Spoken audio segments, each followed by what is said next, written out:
Hello friends! In this tutorial, we'll draft the super easy wrap skirt pattern. I already have a full tutorial on my channel showing how to draft the original pattern and sew the skirt from start to finish. But this pattern is so versatile that I wanted to make a separate video just for it. You can use it to create a wrap skirt in any length, from a cute mini to a full maxi. I originally designed it to sit a couple of inches below the waist, but you can just as easily wear it at your natural waist.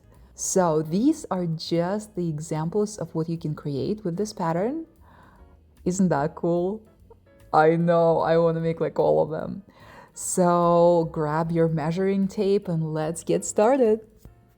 I will be demonstrating the drafting process for the long version of the skirt, and I highly recommend that you draft the maxi version first. Once you have the full pattern, you'll be able to easily adjust it to any length you like. And at the end of this tutorial, I'll show you exactly how to shorten the pattern, so you can create a mini, a knee length, or a midi wrap skirt, but we'll start with a maxi skirt.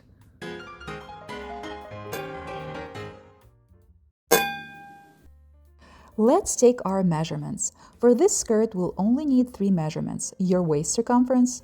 I know I mentioned that the skirt is designed to sit about 2 inches below the waist, but don't worry, we'll make that adjustment directly on the pattern. So for now, just measure your natural waist. Your hip circumference and the length from your waist to the floor or to your ankles if you prefer like a shorter skirt. Measure your skirt length down the center from the waistline to the floor or to the ankles.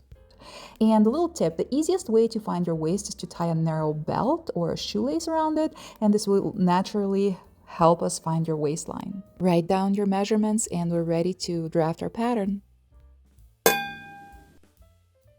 This is what our final pattern draft will look like, and I will guide you through the whole drafting process step by step, but now you can just take a screenshot for future reference.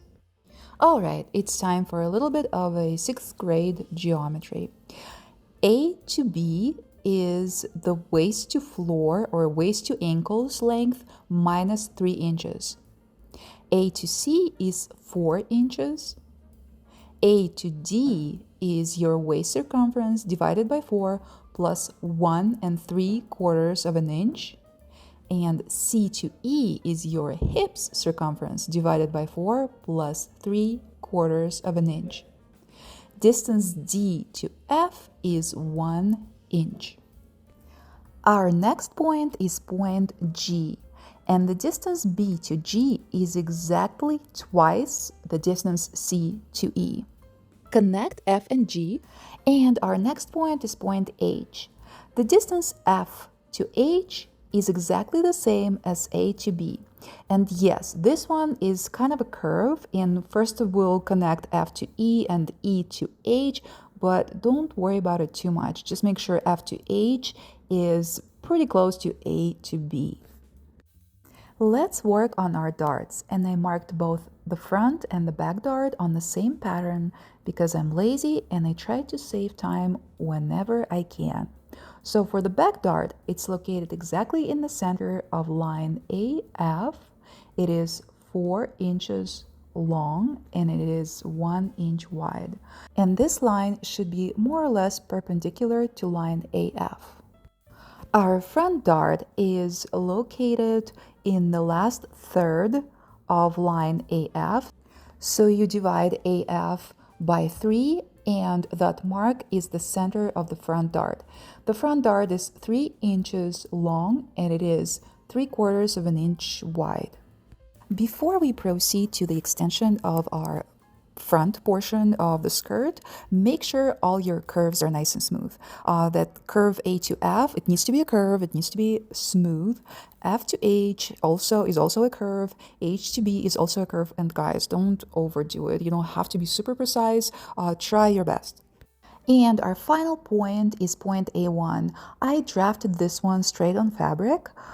You don't have to, but this distance A to A1 is exactly the same as distance A to the center of the front dart. From point A1, draw a straight line all the way down, and this rectangle will form a wrap section of our skirt. Yay, we're done with our pattern drafting. And guys, honestly, it took me longer to record this, especially with my accent, than it took me to actually draft the pattern. So please click on like if you find my videos helpful. To shorten the pattern, first decide on your desired skirt length. And the easiest way to measure it is from your waist down, of course. For example, if you'd like a knee-length skirt, measure from your waist to the center of your knee. If you want your skirt to sit at your natural waistline, subtract 1 inch from that measurement. If you want it to sit a little lower, subtract 3 inches. Starting at point A, measure that distance straight down and mark it. And repeat the same step from the side of the skirt, from the side seam.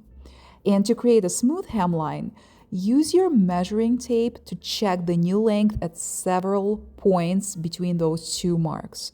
And this will help you draw a nice even curve for the bottom edge of the skirt. Even though we're done drafting our pattern, here are a few important notes. This is an example of how I cut out my pattern pieces. The back skirt panel is cut on the fold, and you'll need to cut out 2 front skirt panels. You'll also need a few strips of fabric for the waistband, and this is simply an example of what I used for my skirt, so please refer to that tutorial for all the details. Feel free to adjust the width of your waistband and create one that works best for your project. Have fun making your own wrap skirt, and I will see you next time. Goodbye!